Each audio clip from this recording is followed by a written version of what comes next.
Welcome to the latest episode of Sports Bazaar with me, Mick Malloy, and as usual, doing the heavy lifting, it's Titus O'Reilly. Hello, Titus. How are you? I'm very well, Mick. That's very the way. well. Good to see you. What are you up to? What's happening today? What are we doing? What do you got? Well, I'm completely in the dark as usual, but I think you might know what's this based on today, what we're going to do. Now, one sport I don't think we've done before is the wonderful sport of ice hockey. Oh, fantastic. Which is amazing we haven't done it, given how bonkers it is. What fertile ground, what a rich vein it is for bizarre sports stories. Did you see the story last week? Whose two blokes fought for 1 minute. Yeah. 1 minute on the ice with no helmets. That was one of the guys, he's a New York Rangers rookie. It's like his second game, and he's been in 2 fights in his first 2 games. Unbelievable. I say this, best fights in sport, baseball and ice hockey. Oh, yeah. Because when they clear the dugouts, it's odd. That is the biggest pile on. The worst one usually are NBA because they do all that hold me back stuff. There's a lot of that going on. They do a lot of that. Slappy stuff. Although then you get Malice in the Palace when they went into the stands. So it's not always. We did a live show recently, yes, and a lot of people came up to me and said, "When are you doing Malice in the Palace?" Well, our members, and to our beloved members, and if anyone here's not a member, you can get it. We did a vote last year on was it Malice in the Palace or Keith Miller. And I think Keith Miller won by like 1 vote. 1 vote. Well, there's so a lot people are saying to me, So we'll have to do it. But this is a lot. Do I have to do everything? Can you just pitch in? Now, Mick, what have we got? So we're going to ice hockey. Have you seen the movie Slapshot? I love Slapshot. It's an ice hockey movie from 1977. I say this, and it can be one for our members as well. Tell us your favourite sporting film. Yeah. But I put Slapshot up there as one of the greats. Yeah, it's amazing movie. It's a ripper. There's a great Hanson Brothers. I mean, they are as good as it gets. We'll get into a bit of it because today we're going to be talking about the real life Slapshot that the movie is based on.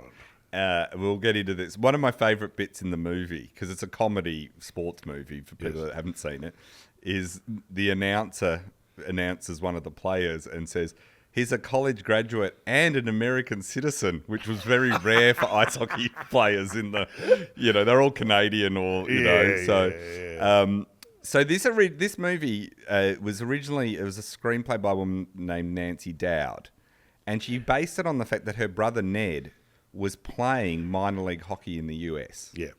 And he would ring her and tell her the stories of stuff that was happening on his team, and she's just writing them all and she's down. writing, and she's going, this is absolutely bonkers, because this is at the time that this is the lower minor leagues. Yes, the fighting and violence, a little off Broadway. A little off Broadway. The fighting and violence is like no other sport. Like it makes the English hooliganism seem low level. Like this was like every game was almost a Malice in the Palace where fans and players fought all the time. Can I tell you what I just know about ice hockey? And because I went to Vancouver for the Winter Olympics, famously sent home. That's another story. But I went out to film something at an ice hockey rink, and I was filming with the kids, and I was playing goalie. The kids are running rings around me and all this stuff. Yeah. And as I was leaving, the guy goes, "Oh, you might want to hang around for this one." The scouts turn up, and the scouts are turning up not to watch them skate. So I say skiing, apologies. Yeah, it's not to watch them skate. It's to watch them fight. Punch on. So imagine this scenario where there's a coach talking to the kids and the parents are standing around listening, and the coach is saying, "That guy doesn't walk off the ice. This guy, you take your gloves off and smash him right in the..." With the parents going, "Of course." And you go, I've never seen this before. Yeah, it's not in my opposite. life. But this was an accepted part of the induction of boys, on this case, to playing ice hockey. Yeah, it's and the 70s was where in minor leagues it was at another level. And so you've got Ned Dowd playing for the Johnstown Jets, right? So Johnston, it's a minor league hockey club, and we'll get into a bit of them. They're playing the North American Hockey League. And the amazing thing about it is she gets a call, he starts telling their stories, and so she says, "I'm going to come and embed myself with the team. Yes. And see if I can come up with a script. And she comes up with the script for what becomes Slapshot. And she goes back to Hollywood and she starts sending it around to film studios. And everyone says they love it, but it's so far-fetched that they don't want to make it. They go, you need to tone it down. It's too unbelievable. We want it more based in real life. And she's like, no, I went and this is all based on real life. But no one believed her. So she actually had to get she was trying to, people were interested, but she was trying, the problem was convincing it. So Al Pacino was attached. Okay. He'd just finished filming The Godfather. Yes. Had just come out, and he was looking at this for his next project. Right. The director found out he couldn't skate, so he said no. Right. So they then attached as to said no to Pacino. They said no. So they decided they were going to do something, and they go and meet with Universal, and Universal say, oh, we're interested, but it's too weird. So she says, I'll tell you what, I'll get my brother who plays for this team, the Johnstown Jets. Yes. I'll get him to come and tell you real stories that this is all based on. Yes. So he comes and meets with the head of Universal, Paul Newman, who eventually plays the main character, who came in, and George Hill, who directed Butch Cassidy and the Sundance King and The Sting. He'd just come off The Sting. Yeah. So these are huge names. Ned walks in, starts telling them all the stories of his playing days, and they all go, oh, this script's more a documentary then. A little slice of life. Yeah, so they said, well, go do it. So Paul Newman travels to Johnstown to actually go scout it for a location. And so he goes to a Jets game, and with 18 seconds left that night, they were playing the Broome County Dusters. Their goalie had led in the 8th goal of the night, yes. Right? And a Johnstown fan shouted something at him, like how bad he was playing. And the goalie skated over, broke his stick against the glass. And this is with Paul Newman in the audience, crowd. The goalie climbs into the crowd and starts fighting the fans. Of course he does. And the teammates all join them, and they start throwing their sticks into the crowd. This is the Broomtown Dusters. Yeah. So, and suddenly it's about to all be calmed down. The players are starting to come out of the thing when some Johnstown fans knock over the bit of the plexiglass that surrounds an ice hockey rink. Oh, dear. And it smashed one of the Dusters players on the head. So the guy, it fell on the head, the plexiglass, turned around and started beating up one of the fans. Kicked off again. It kicked off again. And so Newman's who's not believed the story is real. This is his first experience of it. Welcome into ice hockey. After the game, he grabs a beer with a local reporter and he says, that was the greatest thing ever. We found we were going to film it. We're going to film Slapshot right here. Fantastic. This is the best.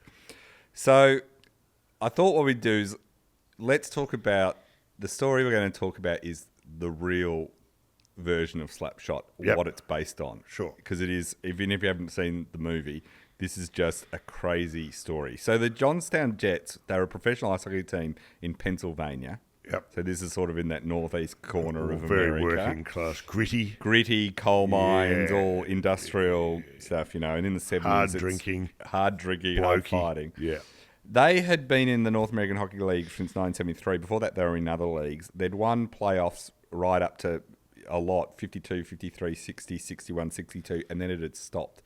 And so by the 70s, they had not won in a long time. Yeah.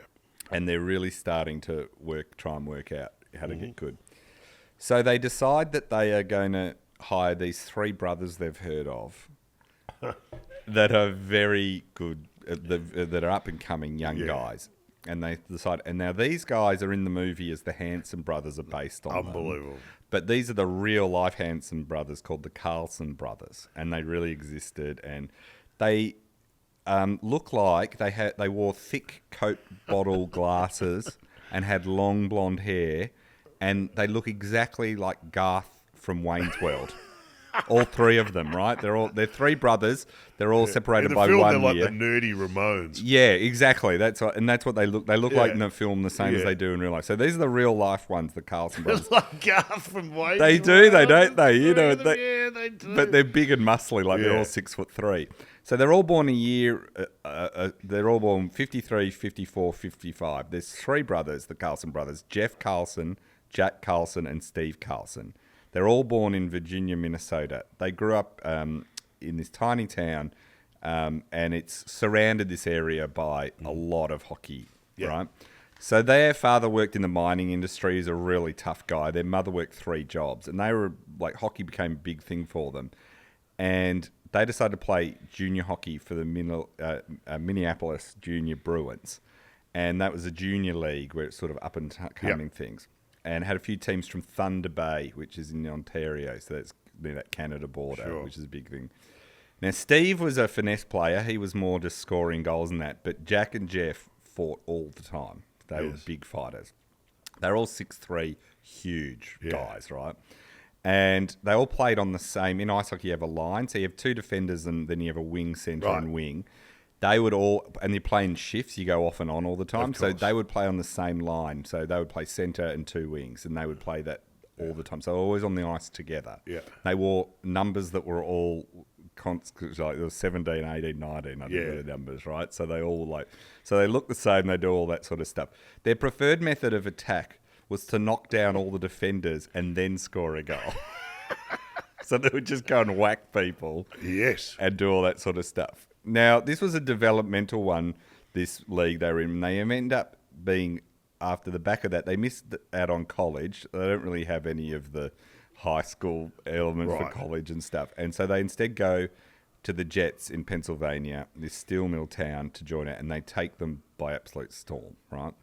So a guy called Fred Yost, he was the sports editor of the Johnstown Tribunal Democrat, the paper, and he had gone down, he was sent down, because it's a small town, sent to the airport to pick up, he was told, you got to pick up these 3 brothers, the Carlson brothers, for training camp.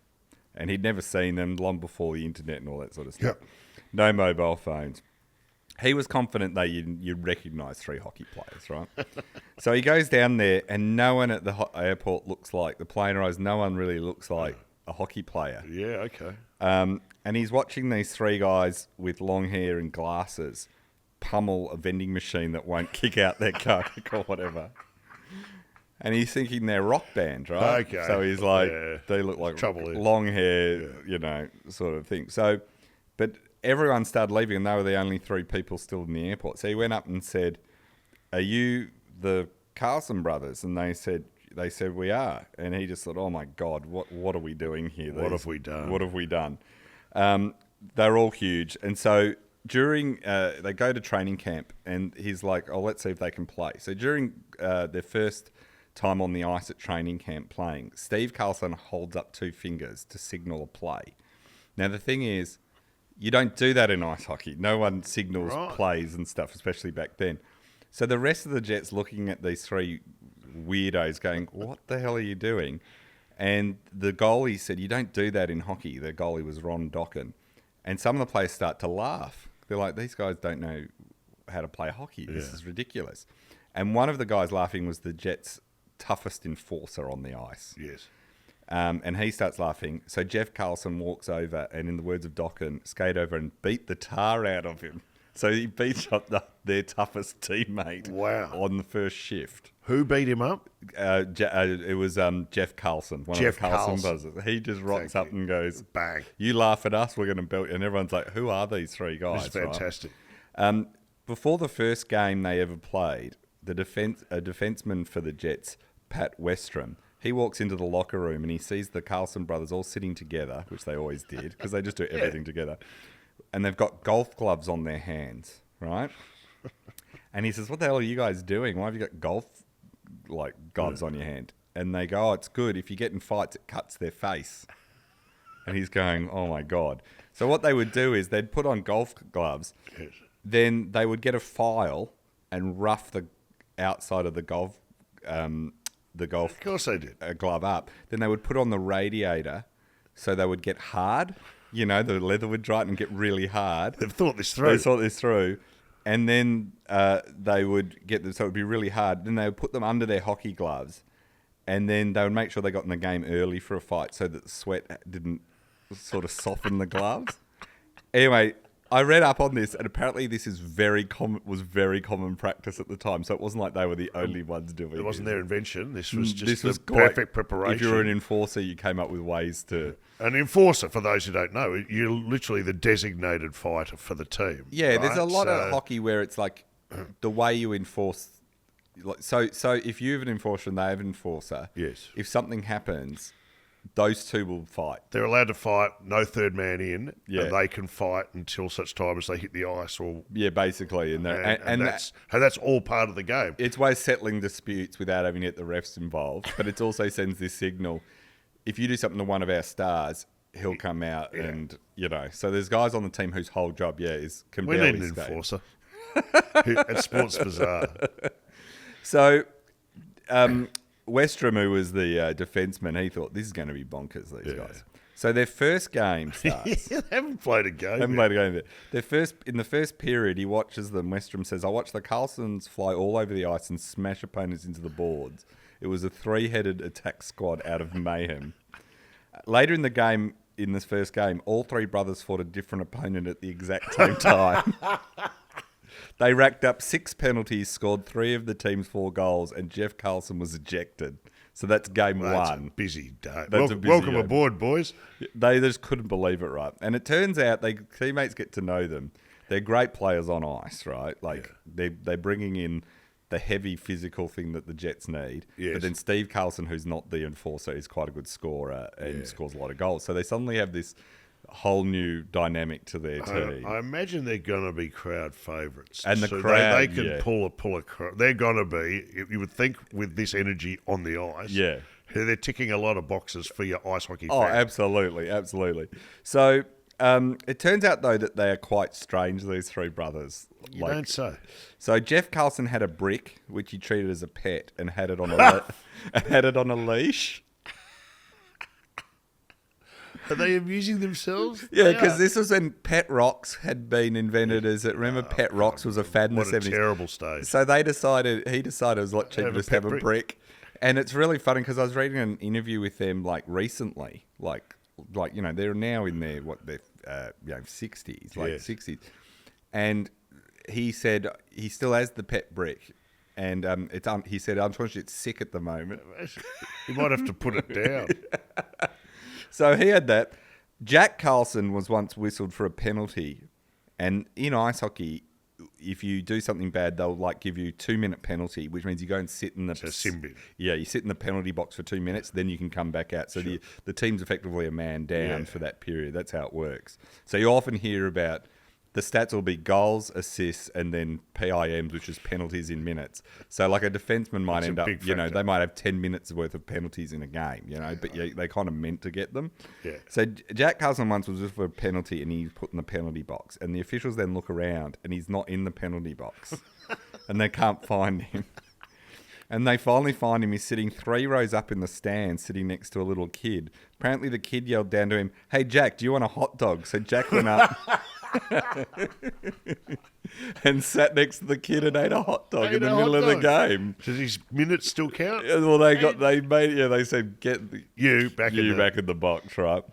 On the team bus one night, everyone's almost asleep. They used to do the long team bus rides. Yeah. Steve Carlson rolled up in a blanket and went to sleep, and his 2 brothers set him on fire.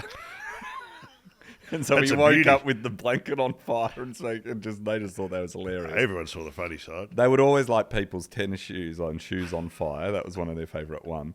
Their coach, Dick Rabage, he said once they were at a motel in Cape Cod with the team, and he said to the team manager, "We have a block of rooms," and he goes, "Yeah," and he goes, "And we've got the Carlson brothers." He said, "Yeah." He said, "Well, I want you to put them at the other end of the motel to me, and let me know what the damages are in the morning." Oh, this is gold. So then they start, one time they become quite well known, and one time they're standing in the lobby of a motel, and a kid came in who's about 10 years old, and he walked straight up to Jack Carlson and said, "Are you Jack Carlson?" And Jack says, "Yes." And the kid takes off his jacket, threw it on the floor and said, "I've come to challenge you." Right? And they're all thinking, what, he wants to fight me? And then the kid produced a roll of quarters and said, we're playing video games. And the only video game at the point was Pong. You know, that old tennis kind of thing. Those days. So one of his teammates said, so Jack Carlson played Pong against this kid for 4 hours while the other Carlson stood there cheering. They were all really into it. God. Now, when they got their first paycheck at the Jets, they went down to the local department store and bought remote-controlled cars that run on tracks, you know, like the old Scarlex or whatever. Scalex. The old Scalex. So they bought one of the like a big set of that. And they went back, and in their house, in their living... Way to celebrate. Yeah, that's their first thing. So in their living room, they set up a track, and it went down the hall, into the bedroom, into the bathroom, and then back out again, right? And the whole team would come over, because often pubs weren't open every night in this town. So almost every night, the whole team would come over, and they would drink beer and race these cars. Fantastic. And they'd put down 20, 30, 40, 50 bucks in the middle, and whoever won would take all the money in the middle of the track. So they would do all this sort of stuff, right? And one of their teammates said the fridge was full of beer, they had the cars, he never saw food in the house, so he doesn't know how they ate, right? Like, it was like total content. Now, the season is kicking off, and they are playing a team called the Mohawk Valley Comets. They're great names, all these. Fantastic. I like this division. It's a January night, and the Carlson Brothers, this night, there's trouble where Jack Carlson squares up to Mohawk Valley defenseman Gerard Gibbons, and before the two could exchange punches, Steve Carlson decides to rush in and cross-checks Gibbons, which is where you hit them with your stick. Yeah. And that sets up this huge brawl, right? Because you're not really meant to do that. If gloves two off. guys are, gloves are. So the whole ice is every player fighting, all right? And then an object thrown from the stand, and it hits Jack Carlson in the face. Now, some witnesses say it was keys, others say it was ball bearings, nuts, and bolts, because this is the rough league it is, right? Either way, the Carlsons and some of their teammates go over the glass and into the stands, and they use their sticks, and they're fighting with their sticks, hitting the fans of Mohawk. And the Mohawk Valley coach claims that one of the Carlsons chucked his stick into the crowd like a spear. Okay. And an usher tries to come and fight one of the Carlsons, so one of their teammates fight him. 15 policemen arrive at the arena, and they haul away Jeff and Jack Carlson in cuffs. What? While the game's on? Yeah, so they're like hauled off into cuffs. This has escalated from a 2-minute sin bin kind of penalty jail, to being handcuffed and there's marched a lot down of going building. to jail. In the middle of a game, we're a couple of Carlsons down. Yeah. So the team then comes up with a slogan for the season called "Aggressive Hockey is back in Johnstown." That becomes their slogan. Dave Hanson, who was one of their teammates, he said, when I played for the Jets, I didn't play in one game when there wasn't at least one fight, right? And everyone, this is happening every time. And he said, every visiting team to Johnstown had to be escorted out of the town with police dogs from the fans. So the fans are just as nuts as the brothers. So it's just this. I love it. 2 weeks after the brawl where they've been arrested, they're out of jail on bail, and it's still been worked through the courts. 2 weeks later, they face the Broome County Dusters, and some of the Dusters players before the game wear fake glasses attached to big noses to mock the Carlson brothers. That's a dick move. Steve from Carlson the Dusters. goes up to the Johnstown coach, his own coach, and says, "Coach, as soon as that puck is dropped, we're pairing up." He declared his intentions. Yeah. And that's what they do. The puck drops, they instantly start fighting the other side. The brawl went for 30 minutes, and until everyone got tired. The brawl resulted in Jack Carlson flew over the boards. A Duster player ended up on the Johnstown bench, where he received about 1,000 lumps. One of the people hitting him was the coach. The Dusters coach accused Jack Carlson of wearing tape on his hands, The old boxing glove. Yeah. And Dusters enforcer, Ted McCatskill, he said after the game, about Jack Carlson, I would have decapitated him. That was the post-match interview. I love it, mate. So around this time, though, the Jets had been an okay team, but struggling a bit. Around this time after that big brawl, something changes. They are a team with a losing record, and then suddenly they go on a 22-8 winning streak. 22 wins, 8 losses. Incredible. And in the final 30 games... It's a violence-led recovery. Yeah, in the final 30 games of the season, they roar into the playoffs and they clinch 4th spot. Good stuff. And Westrom, one of the defenders, said everyone was scared of us, to be truthful. And by the way, I'm laughing at this outrageous violence because it's ice hockey, and if it's an accepted part of the game, I can enjoy it. You know what I mean? But it's also, part of the contract. So please don't be offended or take out of context. What is the 70s? We know this is not... We wouldn't be approving if it was violence. happening. Yeah. This is embedded. It is baked into the game. It's well, part also, of if you you're part laughing because you can't believe this happens, right? Because when you think of today it's so sanitized. Yeah, you know. Well, didn't they once try to? They tried to stop the fighting. Oh, they tried a few times. Ice hockey, yeah. And no one came. They had to reintroduce the idea that you could officially. Oh yeah, but this in the 70s it was even more because in this the fans are fighting as much as the it's a wild night out. It's a wild night, and also you got to remember this is the lowest level of the minor leagues, right? Also, and ice hockey by nature is a working man's sport. Oh yeah, it's not the top end of town. Yeah, no, absolutely. So they go on this run. The Carlsons play a huge role because one, they're physical and intimidate the side, but Steve Carlson's so good he scores 30 goals and 58 assists in 70 games, which is amazing. Jack Carlson actually gets called up before the playoffs to play for the St. Paul Fighting Saints. So he actually gets promoted, and so he leaves. So it's just it's just the two other brothers. Can't split up the brothers. Yeah. Now in the playoffs, round 1 they beat the Cape Cod Cotters. They beat them 3-1 in the series. Then Cotters. The Cotters. The Cape Cod Cotters. Lazy.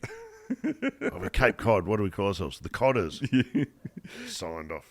Yeah. They then that puts them against their big rivals, the Syracuse Blazers, who we'll get to more of them in a second. The Blazers always beat the Jets normally, and so and Syracuse are 32-5 at home, and the Jets haven't won a game at their stadium, the Blaze Stadium, since 1971. So it's 5 years since they've won there, right? So the series goes that the Blazers win games 1, 4, and 5. Which are at their home thing, and the Jets win game 2, 3, and 6, which at their home. So it sets up a decisive 7th game, but it's at Syracuse. Oh, damn it. But Steve Carlson scores twice in this, and they win 5-4, and it ends a 41-game winless streak for Syracuse. So they beat Syracuse. These are great scenes. It's great scenes. Yeah. After the game, Syracuse fans go after the 3 referees and try and kill them, and they have to be snuck out by the police. Wow. But this is the first time. So they go into the final round against the Broome County Dusters, the ones they had the huge brawl with, who wore the noses, and they beat them 4-0 and win the championship. And so the Carlsons have led them to this famous victory. There's a huge parade in downtown. With high school bands and all this sort of stuff. Yes. And the mayor makes all the team honorary citizens of the town, right? So it's this huge thing. Now, so this is as the movie in the background is being put together. Yes. Plans to film it after the season using the rink and a lot of the players in the real role. So 2 of the Carlson brothers actually played 2 of the Hanson brothers it's based on, right? And pretty much everyone except for Paul Newman and a couple other actors on ice.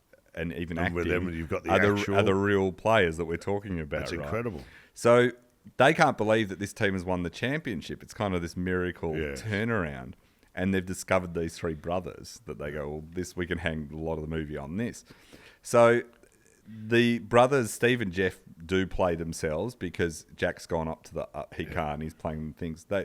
They work out, they go, we negotiated for 5 seconds, but they realised that, this is a job that was easy and they got paid a lot to do. Yes. Now, Paul Newman was the big star, and so he had his own large house for filming, but then he also had a motel room closer to the filming if it was a late night or something, and all the other cast were staying at this motel. And in his room, he had the best room, it had a 1-person sauna. Right? And Newman apparently loved this sauna, right? So one day, the Carlson brothers decide to fill it with popcorn. like the whole sauna. So they fill up the whole sauna right to the top, and they wait for Newman to respond, right? Of course you do. So next day, Newman says, "Hi, how you going?" Doesn't acknowledge. Doesn't acknowledge it at all. And they go, "Oh, is he not? Did he go to his house, not the motel room?" Yeah. How's your hotel room? Yeah, and Newman's just like very friendly, like, and they're like, "Did someone else clean it out before he got there?" You know, like what? You know, next day, nothing. Newman's just normal, and they're going, "Oh, okay." So then they have to film this scene, and it's where they go and they are getting picked up by a bus at a roadside, and then they've got to get up the bus and arrive, and it's all being filmed, so them arriving at a game. And Newman says to the whole team, "Let's strip down naked and run off naked as a joke. That'll be like, you know, for a movie, you run off the bus all naked." And it's like, you know, in the snow and everything. And they're all a bit drunk, all the players. They go, "Yeah, let's do it." So they all go off, and then they suddenly look back, and Newman's just on the bus, And he shut the door, and they're all locked outside nude. And the whole crowd, there's a huge crowd that's built because Paul Newman's in town to watch the filming. So suddenly you've got these like 20 ice hockey players all standing there buck naked in the freezing cold. Yes. And Paul Newman has the window open but the bus locked and goes, "Payback's a bitch, boys." That is well thought out. The producers And have served cold. So he has let that ride. He gave them nothing. He gave them nothing. It's a masterpiece. Also, Newman said that the local authorities weren't happy that there were all these naked people here, and the producers had to talk the police out of arresting everyone for public indecency, which made Newman just laugh even more. So he's just on the bus watching the chaos he has created. He doesn't care. He's like a huge movie star. Let that be a lesson. Now, one of the great characters in the film, which you've seen, and if you don't know, is there's a big villain called Goldthorpe. Yep. He's the one with the big blonde afro in the movie, and he's sort of presented in the movie as the villain, the guy that they have to beat to get past, right? Correct. Now, he's played by Ned Dowd, the guy whose sister wrote the movie, right, in the movie. But he's based on a real-life player, and that player's name was Bill Goldie Goldthorpe. He played for the Syracuse Blazers, who the Jets were arch rivals with. He didn't play in the 75-76 one. He'd gone to another club by then, but he played the year before. Yep. He was this huge guy, toughest guy in hockey, almost ever, some would argue. Huge, white guy, but a huge blonde afro and huge sideburns. And we'll put pictures on the Discord for the members. It is bonkers. Now, he had history with the Jets. The year before the Carlson brothers arrived, he was playing in the semi-finals against the Jets. He was playing for Syracuse. And with 19 seconds left in the second period, a fight broke out, and Goldie and another Blazer, a teammate of him, Bart Butow, wound up in the penalty box, and the Johnstown fans are giving it to them. Yes. And Butow turns to Goldie and says, "You know what I hate more than the other players? The fans." And with that, he picked one out of the stands and pulled him over the glass and started beating him up, which led the Johnstown fans push the glass down. Of course you do. And so suddenly Goldie and Butow are fighting all the crowd in the penalty box. And they managed to fight their way out and back to the dressing room.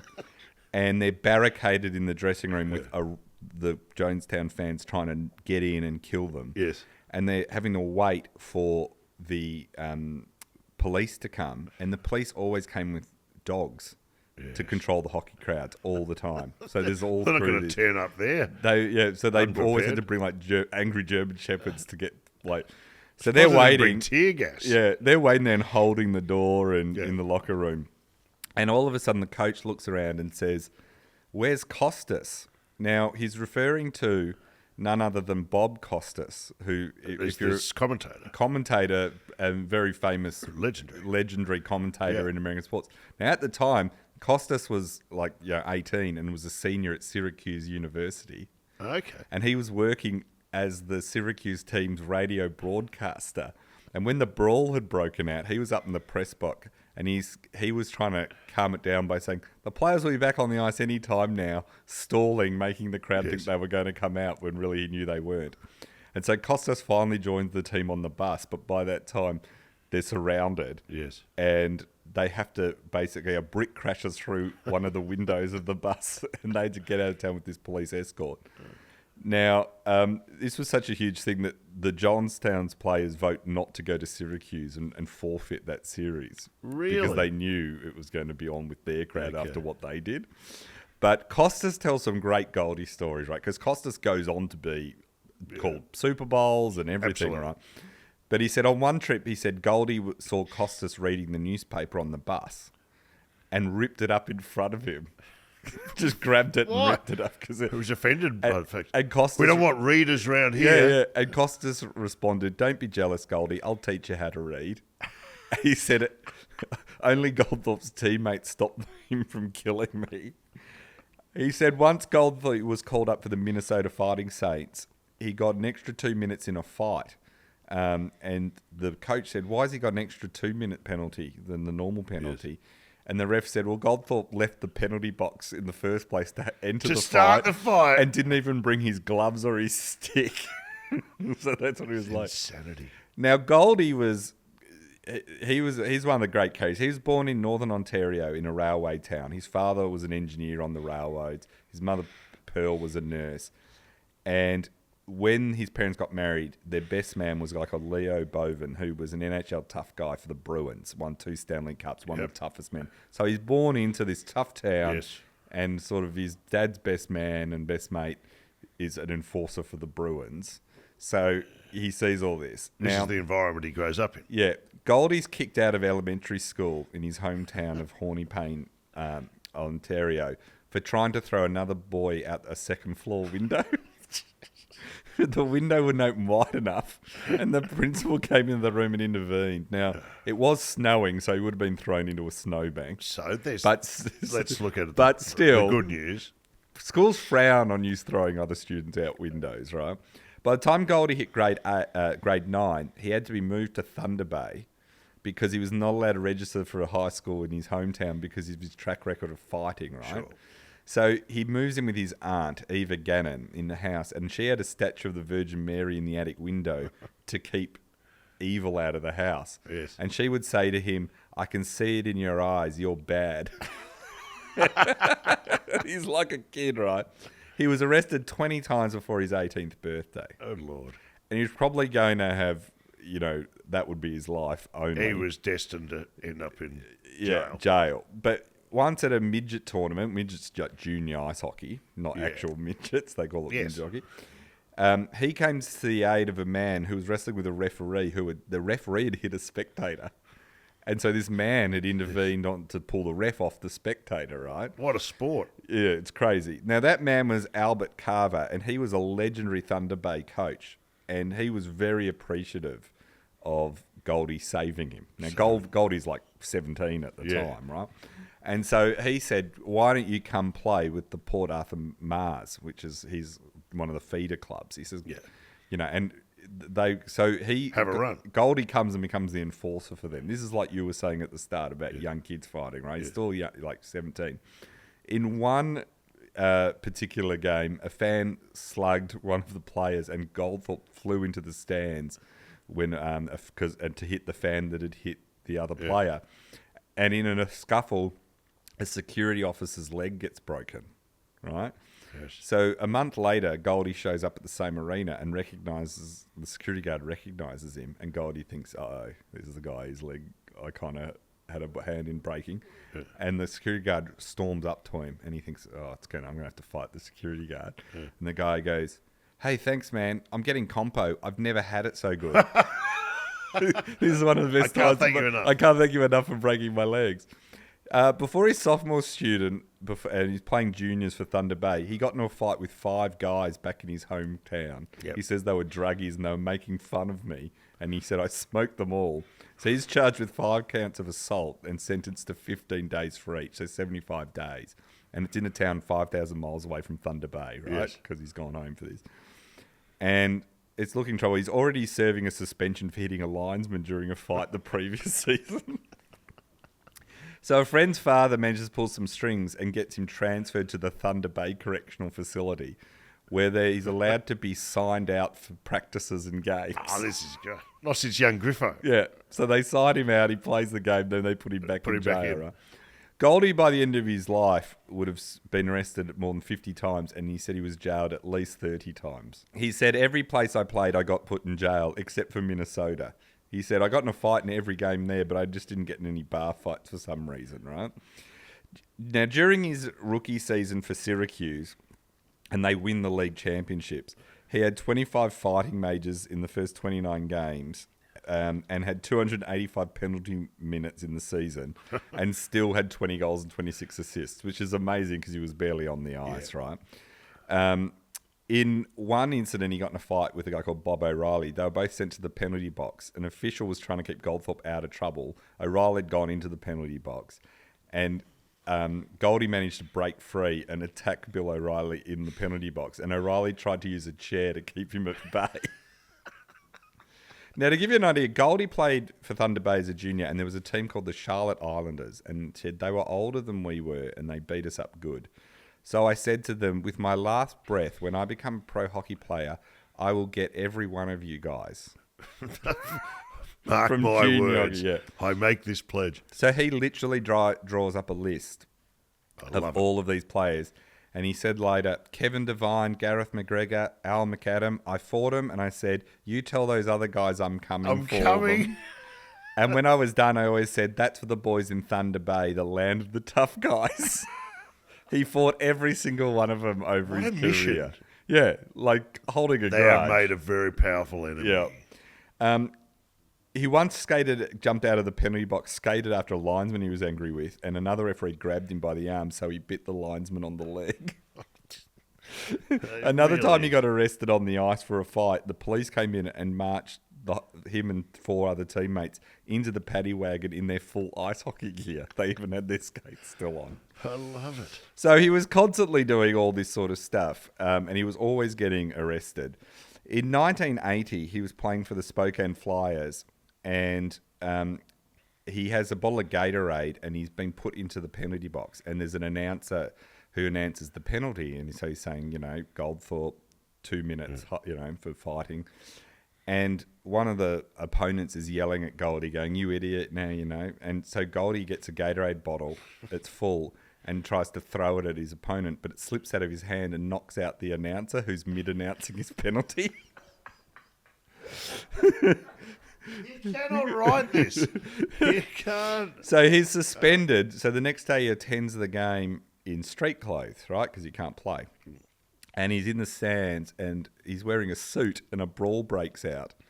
And he thinks, well, I can't watch my fans fight without me. So he goes down and gets onto the ice. The security guards are so scared of him, they don't stop him. Yeah. And he opens the door and goes out on the ice and starts fighting. But he's got no skates on. He's got shoes, so he's slipping everywhere. And he fights for ages. One of the people he fights is Ron Orr, who's the brother of Hall of Famer Bobby Orr. And he also fights the general manager of the other team. Now, he got kicked off the Spokane Flyers for assaulting the owner, who was upset with him for kneeing an opponent and getting suspended, right? So yeah, I can't keep up. It's hard. In 1980, he's shot in the stomach while trying to rescue an ex-girlfriend. His ex-girlfriend had a drug dealer, and he was abusing her. Now, is that 2 minutes in the sin bin? I don't know. Shooting someone? The guy mouthed off. Tell me about the girlfriend. So the girlfriend, he's an ex-girlfriend at the time, but he was sort of still seeing her a little bit. And she is a drug dealer, and Goldie shows up at her house, and the drug dealer's abusing her. Yeah. And he steps in, and Goldie pushes him down to the ground and tries to take the girl out the door. And the guy stands up and pulls out a gun and shoots him in the stomach. Gotcha. So Goldie's been shot in the stomach, and it hurt him really badly. They said if he hadn't been as strong as he was, he wouldn't have made it. Yep. And so he is nursed back to health. And Goldie says, that was a real wake-up moment for me. And someone said to him once, you mean like you stopped fighting after that? And he goes, no, I just didn't ever talk to that girl again. Lesson learned. He decides to straighten up a bit. He goes to community college to study computer programming while he's recovering. And then he actually, and he's still recovering from his bullet wounds, and he sees a woman being dragged out of a van and by this man. So he comes over and grabs the man, and the man and him fight, and the man pulls out a knife and slices Goldie so bad that he almost dies from loss of blood. Jeez. But Goldie fights him off. And the cops said he was on angel dust, so they said he was lucky to live. He needed 300 stitches. And if the buddy hadn't put a tourniquet around his arm, he would have bled to death. Okay. So he takes 4 years off, and he comes back in 83, 84 with the Moncton Alpines. And he has this first ever match, and it makes him an instant legend there, because before the game, they were playing the Nova Scotia Voyagers. And the previous game, which Goldie hadn't been at the team then, they had beat the living daylights out of them. So his teammates were all like, yeah, they belted the living daylights out of us last year. Yeah. So this could be worrying. They're very physical. And Goldie's like, right. So the national anthem is playing. And Goldie says, open the gate for me. Like, because there's a gate to go under the ice. And the player goes, well, the national anthem's playing. He goes, don't worry. So he skates up to the opposition bench while the national anthem's playing and starts talking to them all. And his teammates are going, what's he saying to them? Like, you know. And anyway, basically the game gets played and the other side don't throw one punch or anything because he's gone up and just threatened them and You're said, dead. I will kill any one of you. So just his reputation is so fearsome that just his going up and saying this means that, you know, this is what... He got suspended after breaking a stick on a player a bit afterwards, and this was his final ever act on the ice. He gets suspended, and that's the end of it. And he said by this point he'd got tired of fighting. He'd played for 10 minor league teams. He'd racked up 1,132 penalty minutes in 194 games. He'd been banned from 6 pro leagues and 3 senior leagues. Had all banned him from playing.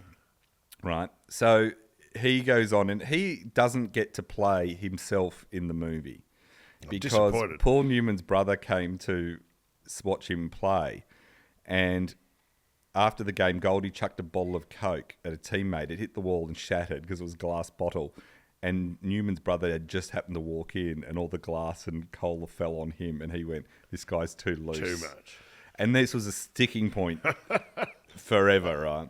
So after the film comes out, and the brothers all get promoted. The Carlson brothers all get promoted to a much bigger thing. They have a few more fights before they do it. They have one fight where the Jets are playing... they have a black player on their roster, and they're playing the Buffalo Norsemen. Yep. And the Buffalo Norseman fan holds up a sign saying blacks should only play basketball.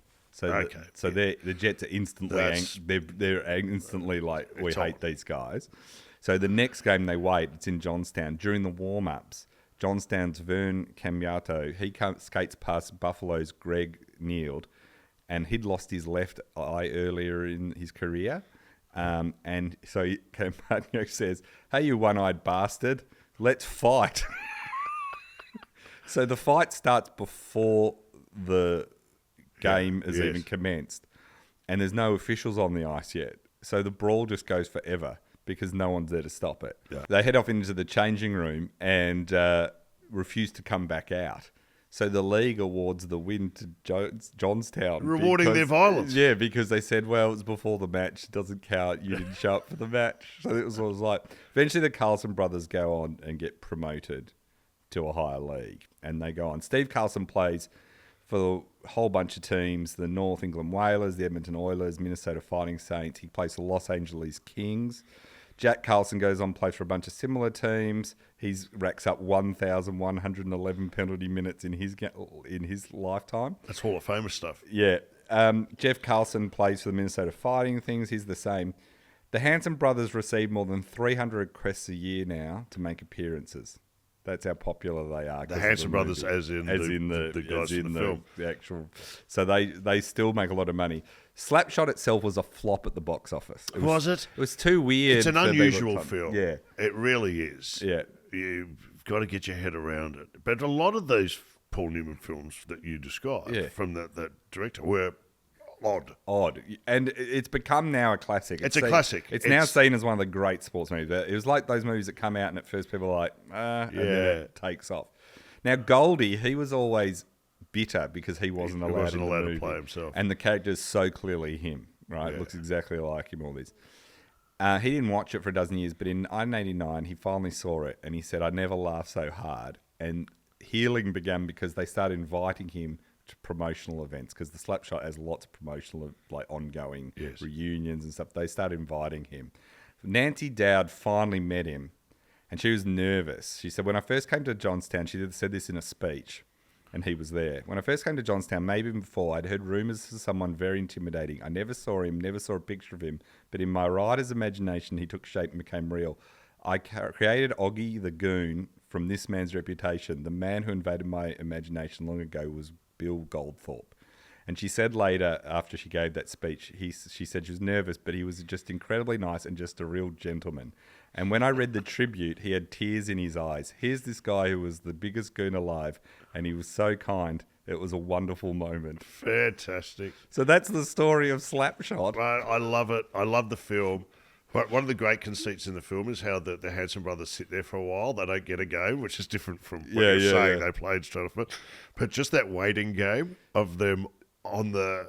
You go, what are these guys? What effect are they going to have on this movie? And then, boy... It just shifts the whole movie, doesn't it? It's incredible. That's a great story. Again, we apologise for laughing at the violence, but it is what it's all about. Oh, in this sport. You've got to acknowledge. It's bonkers. The whole story is bonkers. It's like boxing. It's embedded into the fabric of the sport. Well, that's a beauty. You know what? I'm going to go and watch Slapshot again, and I'll bet you most of our listeners are going to go and do that. If they haven't seen it, will. If they have, you get that out again, because it was an absolute ripper. All right. Well done, Titus O'Reilly.